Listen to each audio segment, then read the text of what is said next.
What's going on, guys? Welcome back to the Social Club, where everyone has a voice, and welcome to the Social Club football event. 31 days, 31 videos. All August long, we're bringing you daily football content, from the NFL to college football and everything in between.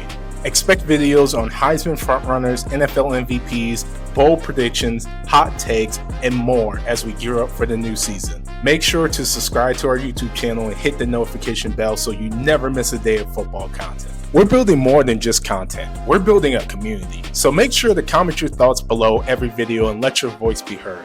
Other than that, go ahead and pull up a chair, grab a plate, and let's talk football. All right, welcome back, guys. I'm your co-host, Jacob Hill, and I'm joined with me with a very special guest, Jared. So, Jared, if you want to real quick, go ahead and shout out your socials and stuff, let everyone know who you are and what you're about. Perfect. J Will on Instagram, literally J Will. I don't know what I was doing making my name so long. I just thought it was cool, whatever. But no, man, love to talk ball. Appreciate being here. Yeah, and speaking of that, again, I want to make that clear with you guys is that this is an open community. Everyone literally does have a voice. So whether you want to comment under our YouTube videos, comment under our Instagrams, DM us, give us ideas, or even jump on the platform and really share your thoughts and put it out there into the world. We're 100% open for that. So if that interests you, again, just keep doing what you're doing. Like, follow, subscribe to our channel, comment all your thoughts. And of course, if you have something that you're really passionate about in sports and stuff, or you want to debate us or anything like that, just DM us on Instagram at the Social Clubber. And I want to talk about this Jalen Hurts versus Cam Newton argument thing that we have going on here. So first, I want to give some context. I just want to understand where all this came from before I want you to give your thoughts on it. So how did all this happen in the beginning? Cam is a very honest person. Cam Newton, just so we're clear. Yes, Cam Newton, not our co-host Cam. He's very honest. He tells it how it is. And also, he's not going to sugarcoat things. But the problem is that we live in a media now where, like, everybody is going to say what they want about their homies, and then they're going to badmouth the people they necessarily don't like. Cam will talk bad about, not even talk bad, he just criticizes people that he loves, criticizes people that he doesn't like, but he doesn't go off of being personal. It's literally off of performance, off your numbers, off of literally sports. That's what it is, sports content. And I feel like a lot of people take that personally. People don't like his takes for some whatever reason. But my thing is also, like, why, out of all people, you would think you would want him to be the main one to say these things. Like, the resume speaks for itself. It's fucking Cam Newton. Right. Yeah, my thoughts on it. Number one, when we talk about, media heads, sports heads, and this free media, independent media that we have right now, Cam Newton's really the epitome of that. Yeah. And I'm going to break this up into two parts. So first, let me talk about the actual sports media world, like First Take. The reason why First Take is firing all these people, losing money and loss of viewership is because, one, all of their arguments are superficial. It's superficial into, most of the time, I don't think these people believe what they're even saying. No. They're just like, we have to talk about this. That's one. Number two, they don't talk about real ball knowledge, which is the point if you want to claim to be the number one sports channel, whatever, TV show. There's not in-depth ball knowledge that gets put on there. They just ride the wave on whatever's super hot and they try to hit on that and do whatever, right? So, the fact that I can understand an independent YouTube thing, and we're sitting here talking about that Wilt Chamberlain score 100 points, which we did make a video on if you want to check that out. It's really funny. But for them to constantly, like, they brought it up, they definitely brought it up this year. I don't know if they brought it up last year, but I'm like, guys, like, why are you guys still bringing this up? Like, we don't want to hear from you what you think about this. We want to hear about real ball stuff that's going on. We want you to talk about the WNBA, give out stats. Who are the good players? Teach us. Yeah. We want you to give in-depth ball knowledge. Just say, well, the Lakers actually run this type of offense, or this is how they do things, this is how they do things like that. Not these superficial arguments, and that's why First Take is going down the way it's going down. Now, on the other end, let's go to Cam Newton. the point of independent media is to allow this sports figurehead to actually talk about whatever they want to talk about. So if Cam Newton wants to go in and talk about all the QBs who he likes and dislikes, it's his own platform. If he wants to get in there and only talk ball and do X's and O's, it's its own platform. Who are you guys as a bigger TV show that's failing to look at Cam Newton and say, no, you can't say these things. You can't talk about those. And obviously it's important because you're just taking his ideas and then trying to make it your own content. Why don't you come up with your own content then, instead of going to these individual talking heads and pulling their content for the show? It's a clout thing, bro. Yeah, it's 100%. it is. It's literally like, who just do you all think clout. you are?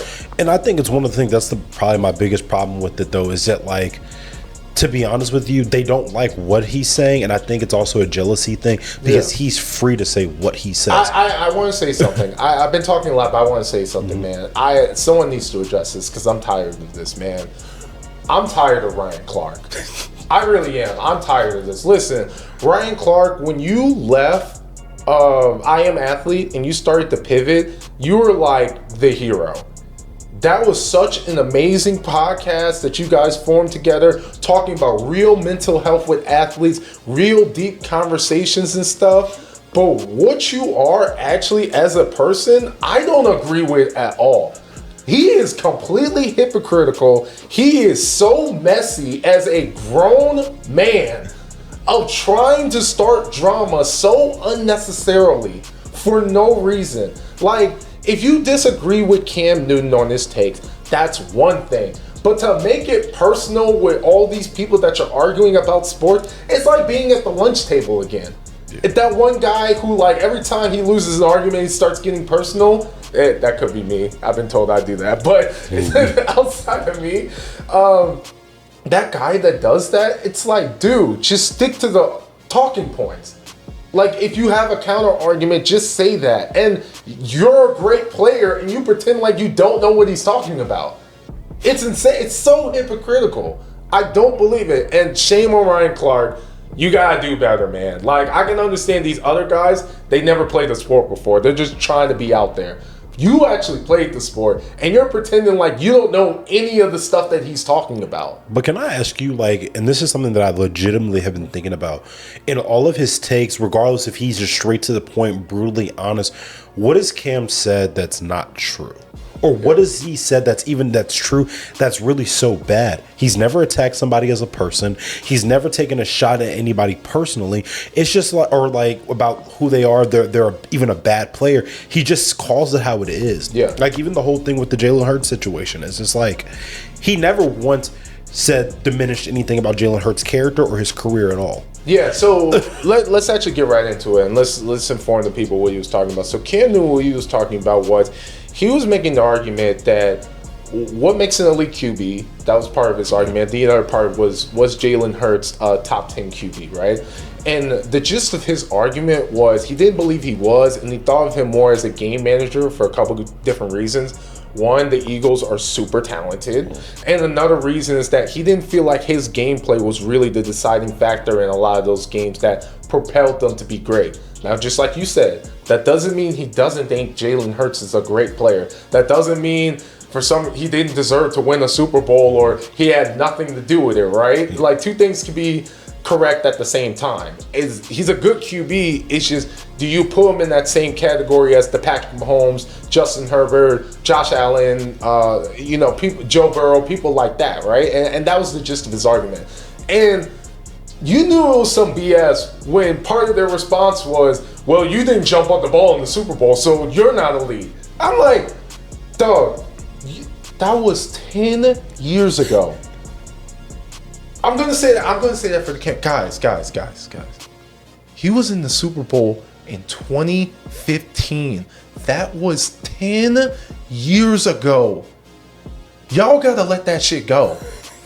Attack the point. But if all you gotta say is you didn't fall on the ball in the Super Bowl, it's like, dude, find different material. Like, maybe that was funny a year after it happened, maybe 2 years. It's been 10 years. Cam Newton has literally lived the athlete's dream. He's done everything. He's had the highest of highs and the highest of lows. First off, like let's really break it down, because really, and I'm not trying to be a dick when I say this, I'm tired of talking to kids born after 2006. Y'all don't know what you're talking about. You don't really understand what really it is. This man played at the University of Florida with all those guys. Look up who was on those teams. He was on the 08 Florida team. Look up those guys. He went to JUCO, won a national title at JUCO. He went to Auburn for a year, went undefeated with a bunch of guys that didn't even go to the NFL. Didn't even go except for Nick Fairley, their defensive tackle. Yep. Went undefeated, won a national title and a Heisman. First pick of the draft.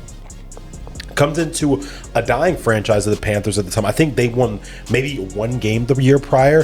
They won 4 games, built that team up. They went to the Super Bowl, which the Super Bowl year, he won MVP. And guess what? All those guys around him outside of Greg Olsen, he had no top 15 receiver. Not even a top 20 receiver at that. Cam Newton has done every facet of this game that everybody wishes they could do. So for me, if anybody can give opinions on things, he can do it. Yeah, he didn't jump on that ball in the Super Bowl, but also too, let's talk about real ball knowledge. It's easy. I don't think it's easy. He did everything he did to get his team there. He led his team there. I think he got a little bit frantic, but who wouldn't if you have Von Miller and DeMarcus Ware coming for you every freaking play? He literally got hit every freaking play that game. Yeah, I mean, if the Broncos weren't the number 1 defense that year, they were definitely top 5 defense that year. Exactly. That defense was prolific. Honestly, they kind of rank it. They're at least a top 15 defense of all time. Yes, absolutely. And that's the year when they had Peyton Manning. Yeah, he played egregious that year. He had no neck. He had no neck. Like he had no neck. He had no literally. My man's had no neck, and they still went to the Super Bowl. That defense was just the epitome of what defenses were. Yeah, Von Miller was the MVP. He got hit. It's like one of those things where, yeah, he could have jumped on that football, but cool, you're right. One, it was 10 years ago, and that shouldn't define his whole career. And one thing that he's going to say that I agree with is Jalen Hurts is a winner. He wins. You could talk about his playing style, whatever. He wins. But at the end of the day, I will say this to this day. People can argue with me and disagree with me. You put Justin Herbert on that team is still winning the Super Bowl. And they're probably scoring like 50 points a game. Yeah. Okay, well, let me respond, or let me add to the Cam Newton thing. I think you gave a great synopsis on Cam Newton, and it's funny because I realized now I understand what it's like to be an old head. Like, it's insane. Like, there's a lot of kids, like, if you're 18 years old, 10 years ago, you were 8 years old when that Super Bowl happened. So a lot of people didn't really see Cam Newton play in his prime, which is actually very interesting and something that I'm grappling with now because I'm not even in my 30s. But it's strange to think about. But yeah, like in a sense, I understand what the old heads were saying when they argue about 90s basketball, 80s, but all that stuff. Yeah. I get it now because if you only looked at the stats and numbers and stuff, you would try to compare Jalen Hurts with Cam Newton and stuff. But we watch both of them play. There is zero argument. Cam Newton is leaps and bounds a better QB than Jalen Hurts will probably ever be. It's not even close. Not even in the realm of reality. And just like what you said, Cam Newton really did not have receivers at all. And that team won 15 games.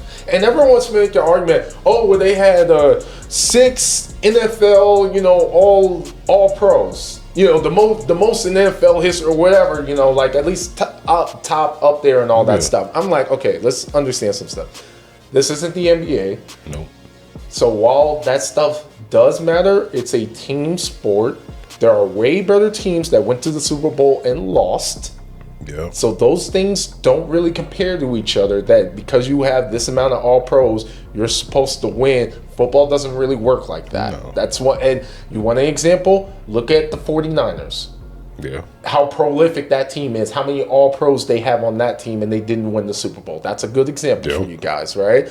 That's number one. Number two, guys, his defense was great. His offense was him. Yes. It was just him. For what he did for that offense, it's leaps and bounds anything you've ever seen. And I'll even put the tape up of how he was a prolific thrower on top of being the best running QB we've ever seen 100%. at that time. Arguing it with maybe Mike Vick.